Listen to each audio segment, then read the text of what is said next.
Hey everyone, welcome back to Mike's Final Experience. Thank you all so much for being with me here today. I appreciate each and every one of you so very much. Today, I am excited to share with you the music that I selected and that I have used in making a decision to replace the Bowers & Wilkins 803 speakers, which you see behind me, with a new set of speakers. And the video that we exposed and I introduced you to my new set of speakers, I will put the link to that video in the description below. But those speakers that I selected and I put a down payment on and expecting towards the end of November, maybe the 1st of December, is the Wilson Audio Watt Puppy 50th anniversary. Super excited about getting those speakers. I can't even begin to tell you how happy I am that finally was able to make a decision. Your input, your thoughts, your questions, your assistance in that process has been so greatly appreciated. Thank you so much for your comments that you have left me, especially on the very latest video where we revealed the speakers that we replacing the Bowers & Wilkins with, which of course is the Wilson Audio Watt Puppies. But today I want to share with you the music that really helped drive me to that decision, the sounds that I was looking for to kind of help me make this, for me, a difficult decision. Like I've said in the video where we revealed the Watt Puppies, I think this will probably end up being the last set of speakers I buy. I mean, you never want to say for sure, but it likely will be. This will probably be the last set of speakers that I will buy. Fortunately, the adventure will continue as I replace my amplifier, my preamplifier, a phono stage. First thing we'll be doing is some acoustic treatment. Got a whole bunch of information that I've gathered on that. Just waiting to get some pricing back, and then I'll make a decision on that and get that ordered. But really, I'm so super excited for these new speakers. And plus, like I said, we've got a lot more things, at least I've got a lot more decisions to make going down the road in equipment replacement and so forth. So I've got a long road, and I'm excited to share that with you. I thank you so much once again for all of your input, all of your thoughts, all of your suggestions have been greatly appreciated. I just can't even begin to tell you how appreciative I am of what you've helped me do. And you know, a lot of you initially, when I first put the video out that I was going to be replacing my audio system, or at least the core portions of it, a lot of you suggested, hey, you know what? Start with the speakers. Go slow. Then work on your amplification and so forth, digital front end and all that kind of things that I would really like to replace. Thank you so much for that suggestion, because that's really the way that I'm going. Decision on a new set of speakers has been made, just waiting for those to get here. Once we get those speakers in place, we'll be placing some acoustic treatment in the room so that we can kind of better control that environment to make the speakers sound as absolute best as they possibly can. But today, I want to share with you this music that really helped me, the music that I selected to really assist me and make the decision that I made. And as we get into this, there's actually two records that I want to start with, two albums that are new to me, two new artists that are new to me. I did a video a few weeks back, and I'll put the link to that video as well in the description, as I began this speaker purchasing evaluation, shopping, if you will. I did a video indicating all the new artists that I had discovered. Well, I got two more that I want to share with you right now to start this video off. Then we'll move into a selection of music, artist, albums, tracks that I use to really pin down and really dial in the decision that I've made. Let's go ahead and get started with the two artists that are brand new to me. The first new artist to me that I want to share with you, really not a new artist by any means, since this album came out in 1971, but it is King Curtis, live at the Fillmore West. I'd never heard of King Curtis, tenor saxophonist. What an incredible album this is. The song that I was introduced to this artist was the very first track on side one, which is called Memphis Soul Stew. During this song, what really made it really neat for me, and I think the reason that it was played for me as a demo track, was King Curtis goes through and introduces his band members. And then they each do a little solo on their given instrument, which was really awesome. And it's recorded so well. This actually is the Vinyl Me Please version of the album. The album was originally done on the Acto label back in 1971. But I think Vinyl Me Please did this around 2020, 2021. And it was remastered by Ryan K. Smith at Sterling Sound. Sound quality is superb. Absolutely superb. But what's more impressive, and the reason that I bought the album, was because of the incredible music.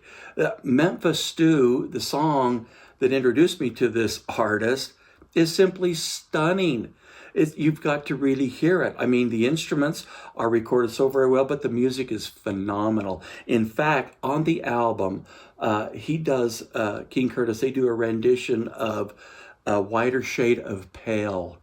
You have got to hear that on this album. This version of A Whiter Shade of Pale is incredible. By King Curtis. The tenor sax in it is just simply stunning. You have to listen to it. If you've never heard of these guys, like I hadn't, vet them out, check it out. This is an album absolutely worth listening to. I'm super excited to check out more albums by King Curtis and more music by him. If you're a jazz fan like I am, this is one that you really ought to consider for your collection. An absolute stunning new find, at least it was for me. The next new artist, at least to me, that I want to share with you her name is Sara Bareilles. I could be pronouncing that last name wrong. It could be Sara Bareilles. Anyway, the name of the album is Brave Enough, live at the Variety. Very good album. I don't think that there's a vinyl version of this available. It was a digital version that I was listening to. I don't even know what the resolution was, but the resolution that I ended up purchasing was a 96 by 24-bit version of the album, and it sounds absolutely fantastic, mastered and mixed and recorded very, very well. The track that was used to demo of Sara's was Goodbye Yellow Brick Road, of course, written by Elton John and Bernie Taupin. Her version of it, now, and keep in mind, all this album is, Brave Enough, live at the Variety, is Sara, her piano, and her vocals. It is simply stunning. This version of Goodbye Yellow Brick Road is absolutely incredible, at least it is to me. I was so happy to be introduced to Sara Bareilles with this song, Goodbye Yellow Brick Road. And then, of course, purchasing the album. It's absolutely stunning. The entire album is fantastic, extraordinarily well recorded. Her voice is absolutely wonderful. The piano playing is wonderful. Listen to Goodbye Yellow Brick Road by Sara, and I hope I'm pronouncing her last name right. I'm probably doing it wrong, but Sara Bareilles. The name of the album, Brave Enough, live at the Variety. Goodbye Yellow Brick Road. Absolutely was used as a demo track for me. Absolutely worthy to be a demo track for sure. Great new album. The next 8 artists, albums, and tracks that I'm going to share with you are artists that I know very well. I'm sure you will too. At least you'll know the vast majority of them, I'm sure. These are albums, artists, and music that I absolutely love. They are all very well recorded. They all sound very good. Not necessarily audiophile pressings. There's 2 or 3 of them in there in my list that are audiophile type pressings. And some of them actually become audiophile standards, I would imagine, for sure. But really, what I was after is music that I'm familiar with, music that I love, music that I enjoy listening to. That's why I selected this group to take up to make an educated guess, really, between the 2 Wilson speakers, the Sabrina X and the Watt Puppies. It's just music that I absolutely love. And it really, at the end of the day, isn't that what we're after? Even when we're out shopping for, and in my case, a new set of speakers, or whether we're shopping for a piece of source equipment or an amp or a preamp, or acoustics treatment for our rooms, whatever it is that we're doing to better the sound quality of our listening environment. It's really for the benefit of the music that we each love and for the music that we enjoy listening to. It's not just really to sit back and be critical listening all the time of how wonderful your audio system sounds. That's really not the point. The point is that we're really after is the best avenue possible to live and share and listen to the great music that we thoroughly enjoy. That's why I selected these albums that I'm going to share with you. This first album, the artist needs no introduction at all. John Coltrane. The album is actually John Coltrane and Johnny Hartman. What an incredibly great album. Wonderful sounds, wonderful recording. The music on this album is simply stunning. Any jazz, huge jazz fans such as myself, you'll want to have this in your collection. I've had this probably since it was released in either 2020 or 2021. I can't remember when this was released. But I've had it for quite some time. It's a great album, incredible sounds. The song that I utilized off this album was the third track on side one, My One and Only. Hartman's voice is just simply stunning in this. His deep voice is so very recognizable, and it's done so very well here. Of course, Coltrane sax, it's fantastic. It's just an incredible song. My One and Only, what an incredible song. Of course, this was remastered by Ryan K. Smith, as we said. Incredible recording, incredible album. Excellent for voice and saxophone. Great jazz album. The next album is a CD. It is Wynton, Marsalis, Quartet, The Magic Hour. This is a Blue Note CD. Incredible. I believe it was released in 2004. What an incredible album this is. The track that I used on this one is track 2, You and Me. At the very first, an opening, and it's really throughout the entire song, there's hand clapping. That type of percussion on this track is simply stunning. It just sounds unbelievable. And then Wynton's trumpet on the song is just fantastic, as are all instruments. This is an exceptional recording of just fantastic jazz music. Wynton Marsalis Quartet, The Magic Hour. What an incredible album. Please listen to it and tell me what you think. Track 2, You and Me, fantastic CD. The next album is a CD on the Telarc label. Those of you that are familiar with Telarc, back in the 80s, 90s, and early 2000s, if you're old enough like I am to remember this, they came out with some absolutely wonderful albums. Typically, mostly classical. They did jazz and even a couple, 3 or 4 of pop rock, but mostly it was classical music and jazz that they did. This one here is Ian Straussfest, Cincinnati Pop's Orchestra. Erich Kunzel is the conductor. And if you remember Telarc CDs, SACDs, and vinyl albums, they always put a warning on them. And it says, like on this one, caution. Before playing, see page 10 of booklet.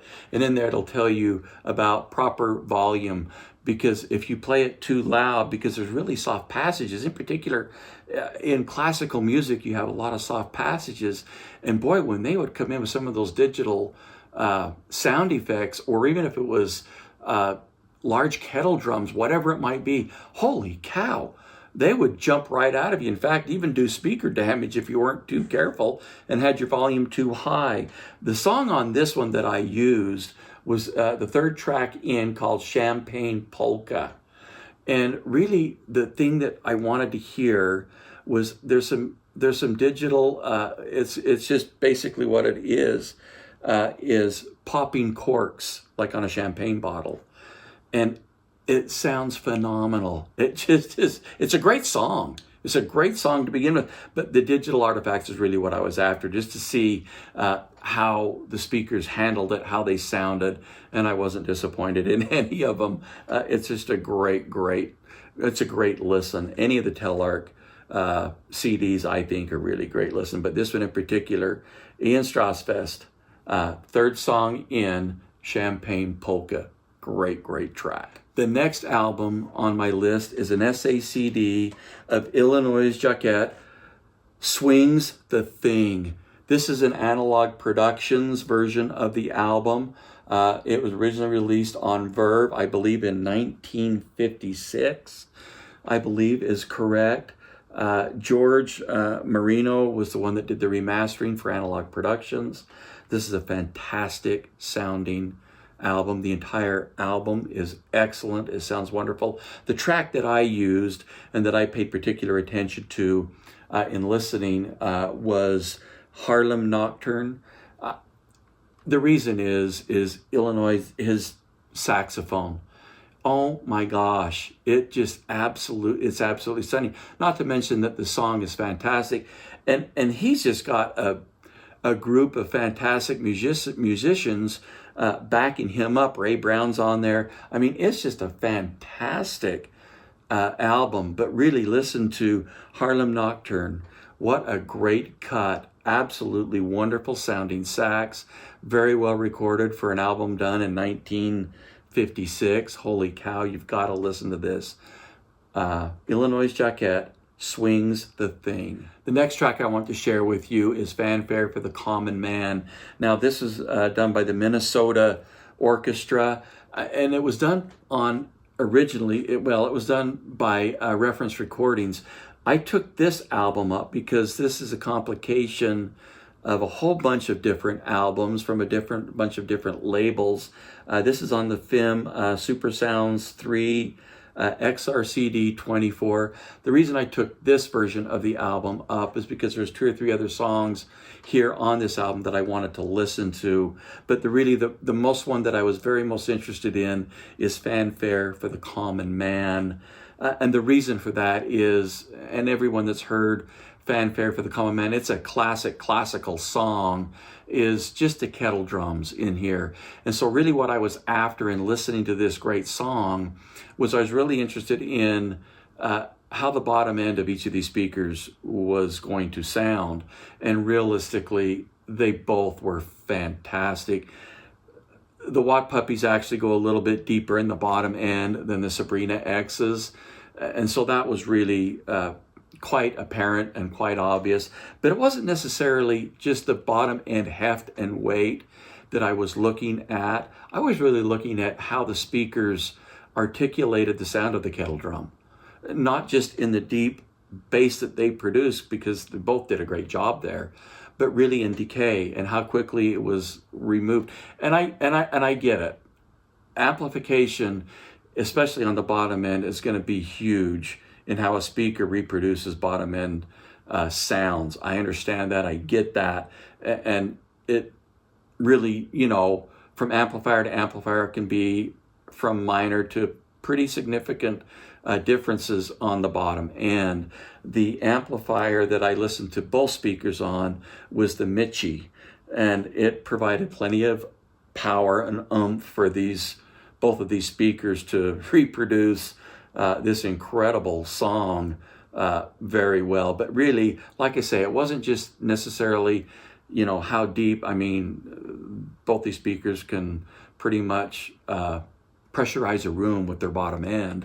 The Watt Puppies certainly a little bit more because they dig a little bit deeper. But really, what I was interested in is how they articulate that sound and how they articulate the bottom end, and what was the problem? Did it decay properly? Did it linger? Some speakers will, the bottom end can linger and it can get boomy and it can sound a little flabby, if you will. Neither one of these speakers had a problem with conveying proper authority and weight, but yet immediately the decay was excellent. Great sounding Fanfare for the Common Man, Minnesota Orchestra. Great sounding cut. The next artist I want to share with you is an artist by the name of Shanti. Shanti Snyder is her name. The name of the song, or name of the track, is Up on the Roof.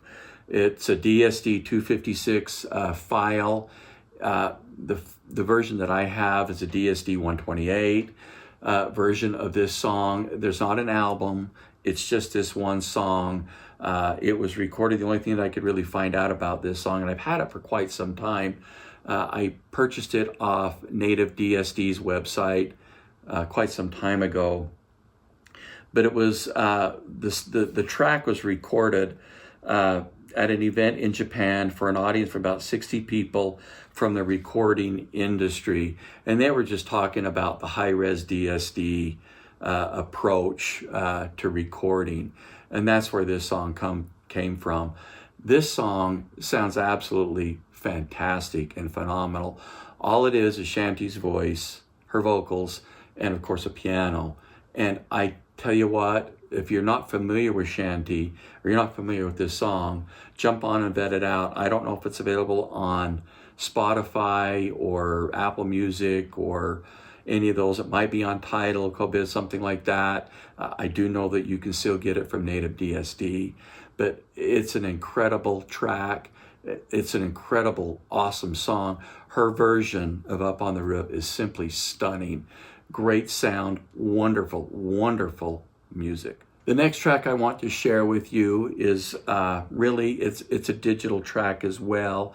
I think you can get a CD, but I know that there was no vinyl, at least when it originally came out. It's not been too long ago. But the group is David Crosby and the Lighthouse Band live at the Capitol Theater. And the song that I used in here is one of my favorite songs of all time, Guinevere. Probably my favorite song that Crosby, Stills, and Nash ever did. But this version and this rendition of Guinevere by David Crosby and the Lighthouse Band is simply stunning. It's live at the Capitol Theater. The recording is 44.1, 24 bits, so it's not what you would call high res, but it's the mastering that they did and the recording of this album. It's simply stunning, and the sound is incredible. Just absolutely incredible. What I was looking for here on this album is really this song and the way that it was recorded. You can actually hear the Capitol Theater. What I mean is you can hear depth of stage, and you can hear really on most of the instruments pinpoint imaging, but really the vocals on here along with the acoustic guitars are just simply stunning. You have to hear this. If you're not familiar with it, trust me, you really want to vet it out and listen to it. It's an incredible song, and I'm sure you have.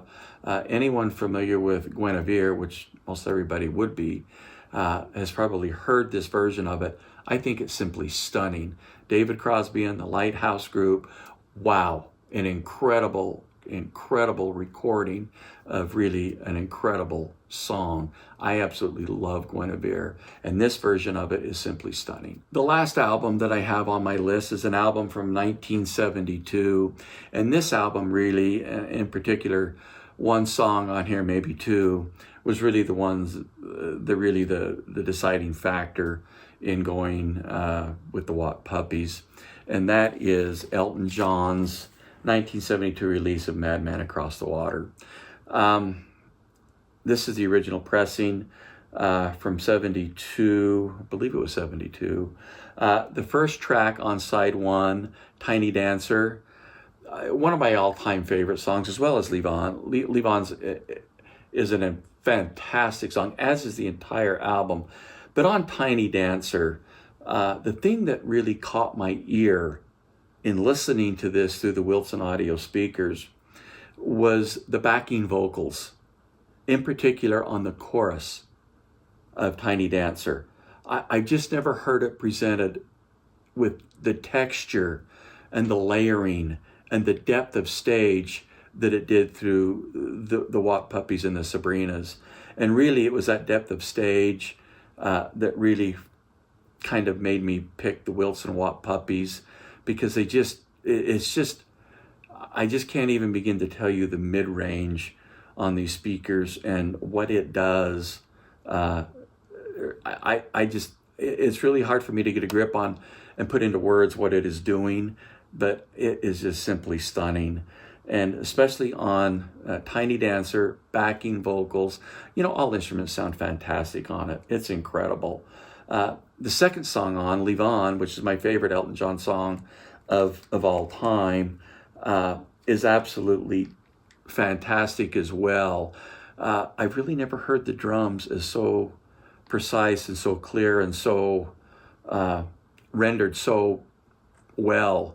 Proper weight, depth, and detail was just simply stunning on this album. This is one of my favorite Elton John albums, obviously. Elton John, I can't even begin to tell you how many times I saw this guy in concert, because it's been many, dating back to the 70s. But what an incredible song. I've got, I don't know how many different versions. This is an SACD. I've got a DSD 64 version of the album. I also have the 50th anniversary box set, which really includes on vinyl, to me anyway, the best sounding version of this album, the 2016 remastered version. The 2016 remastered album was done by Bob Ludwig. It sounds absolutely stunning. Not that the original pressing does not, but the 2016 remastered by Bob Ludwig would probably be my go-to, but the one that I was using was the original, and I was not disappointed. It just sounds absolutely phenomenal. Thank you so much for watching today. As always, the most important thing to me, please leave comments in the comments section below. Thank you so much for watching. If you like what you see, please go ahead and subscribe. I have got a ton of great stuff coming down the road that I want to go over with you. On the way right now is Analoge Productions' latest release of Humble Pie Smokin'. I can't wait to go over that with you. They also are releasing Ray Brown Solar Energy. That's going to be a phenomenal album. I've got that pre-ordered as well. That will be released, I think, sometime in November. Excited for that album. I also want to go over the Acoustic Sound Series albums from Diana Krall. There's 3 of them that I want to share with you my thoughts on them. I've been listening to them quite a bit. They sound absolutely stunning. Then, of course, not too long, I'll have a new set of speakers, and I can't wait to share the setup with you and to share that with you. Also, once we get the speaker set up in my room, we'll be applying some room acoustics, room treatment to even better the sound quality of the space that they'll be occupying. Thank you so much for watching. Please leave comments in the comment section below. Until next time, please have a great day.